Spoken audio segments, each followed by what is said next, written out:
Hi there, this is my life history presentation on Sepia officinalis.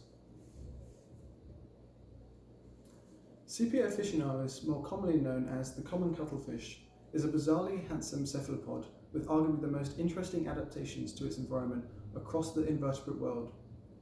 With one of the largest brains to body ratios of any invertebrate, the common cuttlefish can handle an input from a variety of senses, making it possibly even smarter than the octopus.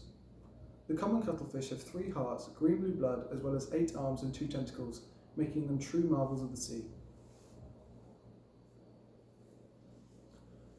Aside from everything else, one of the most distinguishing characteristics of Sepia officinalis is its odd-looking eye, which is a curved horizontal slit pupil connected to 2 vertical slits at the frontal and caudal sides of the eye, giving the pupil a distinctive W shape.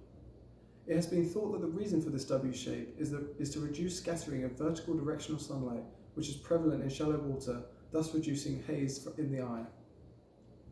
It has also been hypothesized that the shape of the eye aids in camouflage and allows them to see forwards and backwards at the same time.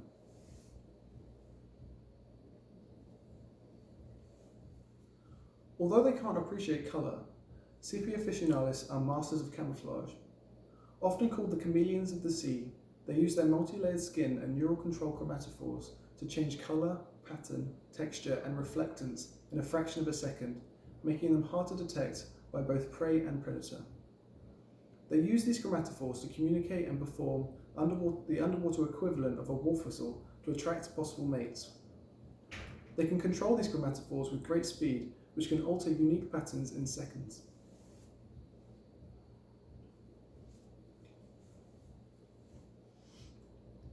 Cuttlefish have an aragonite cuttlebone, which is dorsally located along the anterior-posterior axis and accounts for about 10% of the cuttlefish's volume. The cuttlebone is primarily used for buoyancy due to it being filled with gas pockets.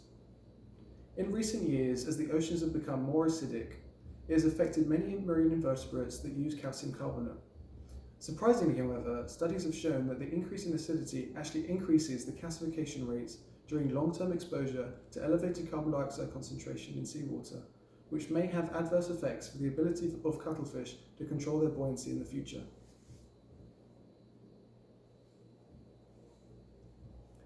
Sepia officinalis are located on the eastern Atlantic from the North Sea, including the Shetland Islands and southern Norway, through the English Channel and the west coast of Africa down to Mozambique. They are prolific in these areas as cuttlefish are tolerant to a wide range of salinities and a master of disguise as previously mentioned, which allows them to dominate these waters. You often find these cuttlefish from the coastline down to a depth of around 200 metres, predominantly on sandy and muddy bottoms.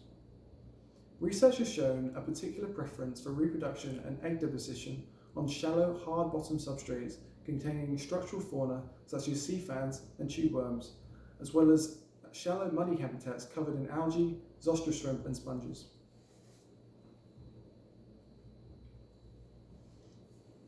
Reproduction in Sepia officinalis occurs in shallow coastal waters as mature females move inshore to spawn.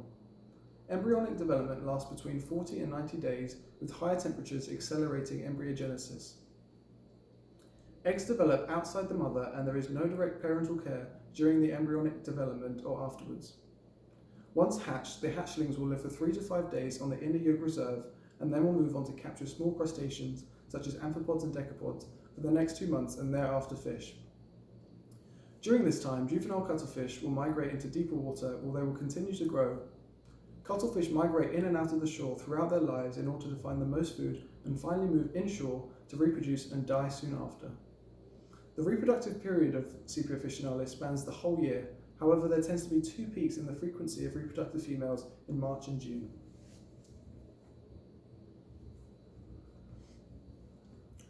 Sexually mature males will compete ferociously for female mates, often initially starting by using their chromatophores all over their body to create an intense pulsing zebra pattern.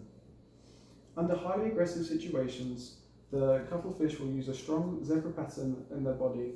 They will extend their arms, they will have a dark eye ring, a dilated pupil and a dark face.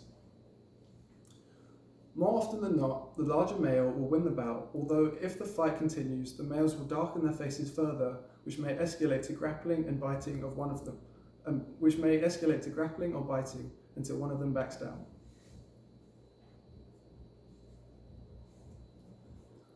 Sepia officinalis have been found to eat a variety of different prey groups, including annelids, cephalopods, crustaceans, which include isopods, amphipods, brachiopods, and a variety of different fish.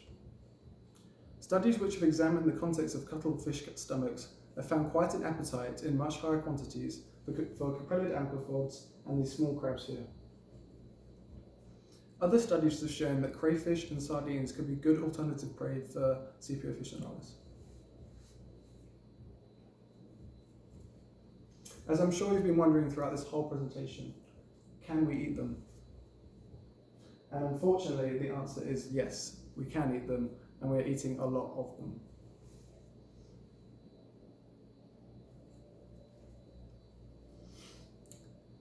In European waters, they are among the most important cephalopod group harvested.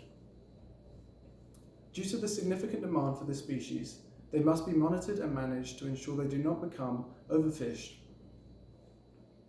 Overfishing is concentrated in the centre of the English Channel, with peak fishing around March and November, which coincides with the migration pattern, although they are fished all year round and targeted at every stage of their life cycle.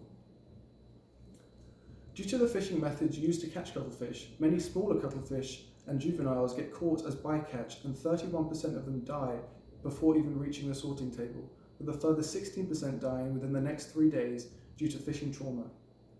Skin abrasions and damage inflicted by trawling have been shown to facilitate and have a higher chance of death. Efforts must be made to try and reduce this bycatch, as there is a majority of the cuttlefish that aren't caught end up dying no matter whether they are kept or not. By killing off these juveniles, it is going to reduce the future population of fertile adults and could result in a significant decline for their population if we are not careful. Thank you for listening to my presentation. I hope you enjoyed.